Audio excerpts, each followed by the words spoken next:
कहानी की शुरुआत अमेरिका के एक शहर से होती है जहां जेंसेस नाम के लैब में एक वैज्ञानिक ने आखिरकार अल्जाइमर नाम की बीमारी की दवा खोज निकाली है। दरअसल ये बीमारी आमतौर पर बूढ़े व्यक्तियों में पाई जाती है जिससे वो अपनी याददाश्त और काम करने की शक्तियां खो देते हैं। लेकिन इस दवा को लगाते ही वो इंसान एक जवान इंसान से भी बेहतर तरीके से काम करना शुरू कर देता था। अभी तक ये महज एक कल्पना थी, लेकिन अब वो समय आ चुका था जब इस दवा का प्रयोग किया जाने वाला था। लेकिन सबसे पहले इसे इंसानों पर नहीं बल्कि चिंपैंजीज के ऊपर प्रयोग किया जाने वाला था। पर इस दवा का परिणाम कुछ ऐसा हुआ कि पूरी इंसानियत खतरे में आ गई।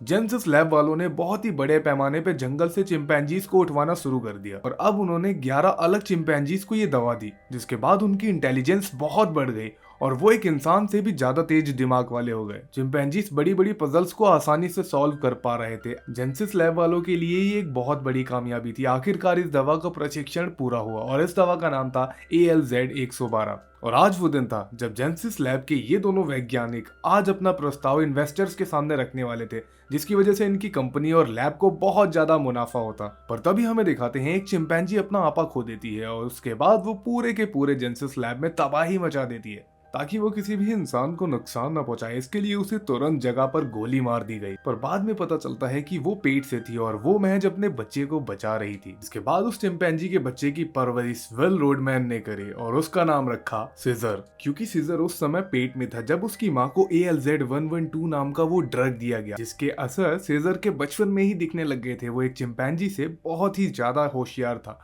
उसकी इंटेलिजेंस इतनी ज्यादा थी कि वो 3 साल की उम्र में ऐसे काम कर दिया करता था जो एक 8 साल का बच्चा भी नहीं कर पाता। सीजर को अब इस वैज्ञानिक के साथ रहते काफी टाइम हो गया था। विल को भी अब पूरा यकीन हो गया था कि ALZ-112 इंसानों के ऊपर प्रयोग के लिए पूरी तरह तैयार है और वो इसे अपने पिता को दे देता है। और तभी एक चमत्कार होता है, उसके पिता के ऊपर वो दवा काम कर जाती है और अब उनकी अल्जाइमर की समस्या पूरी तरह से खत्म हो चुकी थी। विल बहुत खुश था, लेकिन तभी अचानक सीजर के चिल्लाने की आवाज आती है। वो भागकर देखता है सीजर पड़ोसियों के घर में गलती से घुस गया था।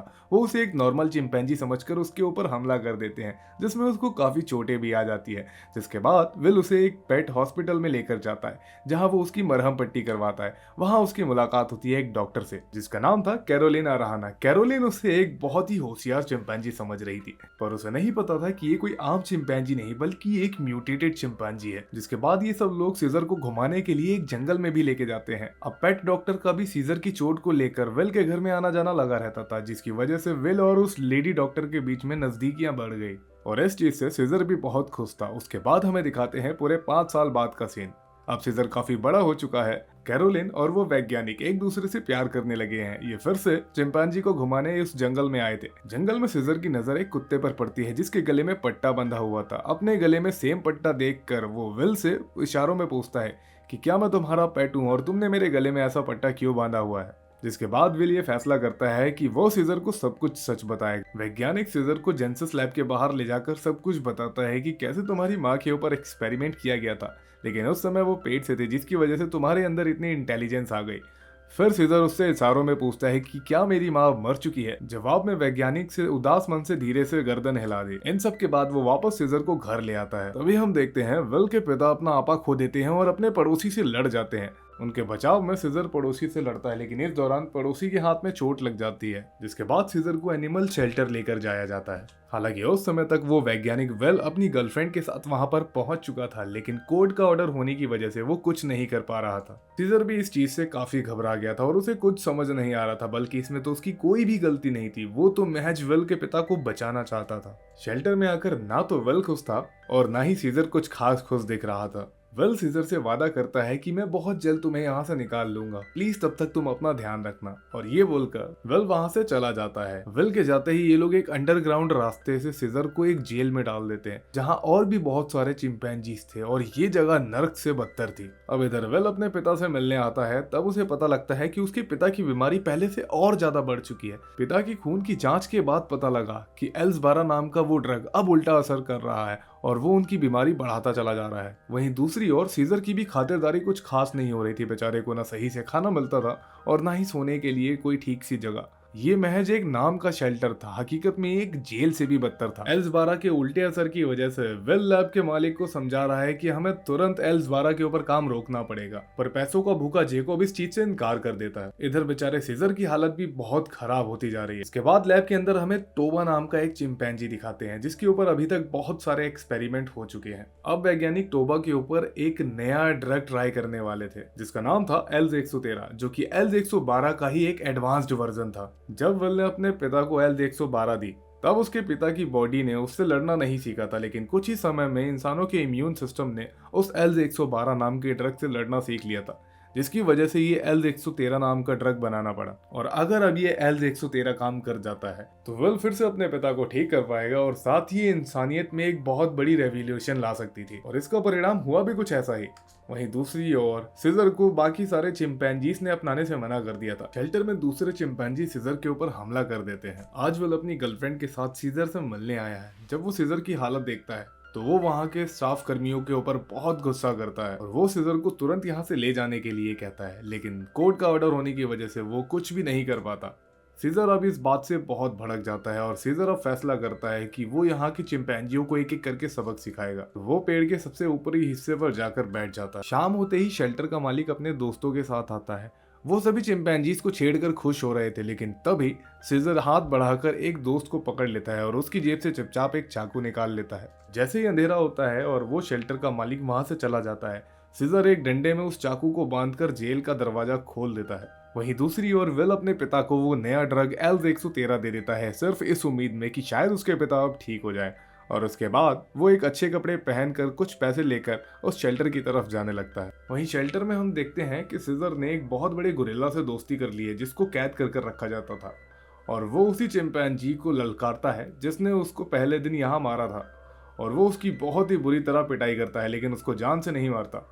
इधर जेकॉब विल को बताता है कि एल्स-113 का असर बहुत ही बढ़िया तरीके से हो रहा है और अब वो टोबा नाम का चिंपैंजी और भी ज्यादा इंटेलिजेंट हो चुका है और अब हमें कामयाब होने से कोई भी नहीं रोक सकता। लेकिन जिस समय एल्स-113 उस चिंपैंजी को दी जा रही थी, उस समय गलती से विल के साथ काम करने वाले एक वैज्ञानिक ने उसे सूंघ लिया था और अब उसकी हालत कुछ खास ठीक नहीं है। इधर हम देखते हैं विल कोर्ट के ऑर्डर का इंतजार करते थक चुका है। तभी वो कुछ पैसे लेकर उस शेल्टर के मालिक के पास जाता है और उसे घूस देकर सीजर को यहाँ से ले जाने की बोलता है। हालांकि शेल्टर का मालिक तो इस चीज के लिए राजी हो जाता है, लेकिन सीजर इस चीज से मना कर देता है। हालांकि ये काम सीजर अपने दिल पर पत्थर रख के करता है, क्योंकि वो चाहता है कि यहाँ जितने भी फंसे हुए चिंपैंजीज हैं वो इन सभी को आजाद कराएगा। वो इंतजार करता है शेल्टर के मालिक का और साथ ही सभी कर्मचारियों के यहाँ से चले जाने का। कर्मचारियों के जाते ही सीजर चुपचाप से अपने शेल्टर का गेट खोलता है और वहां से निकल जाता है सीधा विल के घर की तरफ। विल के घर में जाके वो एल्स-113 नाम का वो ड्रग उसके फ्रिज में से चुरा कर वापस अपने शेल्टर में चला जाता है और शेल्टर में जाकर उन सभी शीशियों को फोड़ देता है।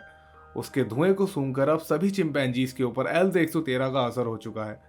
अगले दिन इस चीज को सुनिश्चित करने के लिए वो ग्राउंड के उस रास्ते में खड़ा हो जाता है जिस रास्ते से सभी चिंपैंजी ग्राउंड में जाया करते थे। वो सभी चिंपैंजीज की आंखों की पुतलियों को देखता है। अब सभी चिंपैंजीज की आंखों की पुतलियां हरी हो चुकी थी, जिसका मतलब एल्स-113 अपना असर कर चुकी है और अब वो सभी चिंपैंजीज कोई नॉर्मल चिंपैंजीज नहीं रहे, बल्कि वो तो इंसान से भी ज्यादा बुद्धि वाले जीव हो चुके हैं। मौका पाते ही सीजर अपनी जेल का गेट खोलता है और बाकी के सभी चिंपैंजीज को भी रिहा कर देता है और उस शेल्टर के मालिक को उसी जेल में कैद कर देता है जहां उन्होंने सीजर को रखा था। वो एक एक करके सभी चिंपैंजीज को आजाद कर देता है। हालांकि इस बीच उस शेल्टर के मालिक ने सीजर के ऊपर हमला भी कर दिया था एक बिजली के उपकरण से, लेकिन सीजर उससे जैसे तैसे बच जाता है और सभी चिंपैंजीज को एक आवाज में इशारा करता है, यहाँ से बाहर निकलो, और वो उस शेल्टर की छत को तोड़कर वहां से बाहर निकल जाते हैं जिन लैब्स की तरफ। तभी विल भी उस शेल्टर में पहुंच जाता है। दरअसल सुबह उठकर जब विल को एल्स-113 की शीशियां अपने फ्रिज में नहीं मिली तो उसे शक हो गया था कि रात को सीजर उसके घर आया था और इसी चीज को पक्का करने के लिए वो शेल्टर पहुंचता है और उसका शक सही निकला। अब विल को पता था कि सीजर कहाँ जा रहा है। वो अपनी चिंपैंजीज की टोली को लेकर जेनेसिस लैब की तरफ जा रहा है ताकि वो हर उस एक्सपेरिमेंट का बदला ले सके जो इंसानों ने चिंपैंजीज के ऊपर करे। वो लैब में कैद सभी चिंपैंजीज को आजाद कर देता है और महज कुछ ही मिनटों में पूरा लैब तहस नहस हो जाता है और अब ये सभी इंटेलिजेंट चिंपैंजीज जेकॉब के पीछे पड़ जाते हैं जो जेनेसिस लैब कंपनी का मालिक है। सभी चिंपैंजीज को आजाद कराने के बाद सीजर उस पूरी टोली समेत वहां से निकल जाता है आगे दूर जंगल की तरफ। पूरे शहर में हर तरफ सिर्फ चिंपैंजीज दिख रहे थे, मानो पूरे शहर पर चिंपैंजीज का ही कब्जा हो। लेकिन लैब वालों ने और साथ ही मिलिट्री ने मिलकर एक ब्रिज के ऊपर पूरा कब्जा कर लिया था कि जैसे ही कोई भी चिंपैंजी इनको दिखता है ये तुरंत उनके ऊपर हमला कर देंगे और यहीं पर उनका खेल खत्म कर देंगे। लेकिन सीजर सभी चिंपैंजीज को इशारों में बताता है, आधे चिंपैंजीज को वो पुल के ऊपर से और आधों को नीचे से भेजता है और खुद घोड़ों के ऊपर बैठकर सामने से जाता है ताकि वो तीनों तरफ से हमला कर सके और यहाँ से बचकर निकल सके। हालांकि इस बीच जितने भी लोग सीजर या उसके बंदरों के बीच आते थे वो किसी को भी जान से नहीं मारता था, वो महज उन सभी लोगों को डराता था क्योंकि सीजर का मानना था कि हमें किसी को भी जान से नहीं मारना है। कुछ ही मिनटों में सीजर की आर्मी ने सभी इंसान, पुलिस और मिलिट्री को धूल चटा दिया और उन सभी को घायल करके छोड़ दिया। विल भागता हुआ ब्रिज के बीच में पहुंचता है जहां वो चिल्लाकर सीजर को बताता है बचो पीछे से हमला हो रहा है, क्योंकि जेकॉब उन सभी मिलिट्री वालों को बताता है अगर हम सीजर को मार देते हैं जो कि इन चिंपैंजीज का लीडर है तो ये सब खुद ब खुद रुक जाएंगे।